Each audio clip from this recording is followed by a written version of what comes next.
Gas subsidy కోసం domestic LPC users ఈ KYC చేయించుకోవడం మ్యాండేటరీ అంటున్నాయి ఆయిల్ కంపెనీస్. మరి ఈ కేవైసీ ఎక్కడ చేయించుకోవాలి అంటే Indian oil, HP, Bharat petroleum mobile apps ద్వారా మనం ఈ కేవైసీ చేయించుకోవచ్చు. And option 2, gas distributor office కి వెళ్లి మనం ఈ కేవైసీ చేయించుకోవచ్చు. అండ్ థర్డ్ థింగ్ ఏంటి అంటే డెలివరీ బాయ్ వస్తారు కదా, సో అతని దగ్గర యాప్ ద్వారా కూడా మీరు ఈ కేవైసీ చేయించుకోవచ్చు. అలాగే ఈ సర్వీసెస్ అన్ని కూడా ఫ్రీ సర్వీస్, దీనికోసం ఎటువంటి రుసుములు చెల్లించాల్సిన అవసరం లేదు. అండ్ దీనికి సంబంధించి ఇంకేమైనా డీటెయిల్స్ కావాలి అంటే వాళ్ళ వెబ్సైట్ ని కూడా మీరు విజిట్ అవ్వచ్చు. సబ్సిడీ అమౌంట్ కంపల్సరీగా మీకు రావాలి అంటే ఎవ్రీ ఫైనాన్షియల్ ఇయర్ లో మీరు ఈ కేవైసీ చేయించుకోవాలి. అంటే మార్చి 31 లోపు ఈ కేవైసీ చేయించుకుంటేనే మీకు సబ్సిడీ అమౌంట్ అనేది వస్తుంది.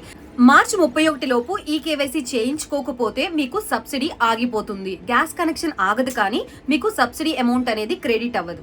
సో మీకు సబ్సిడీ అమౌంట్ క్రెడిట్ అవ్వాలి అంటే మార్చ్ 31 లోపు ఈ కేవైసీ మ్యాండేటరీగా చేయించుకోండి.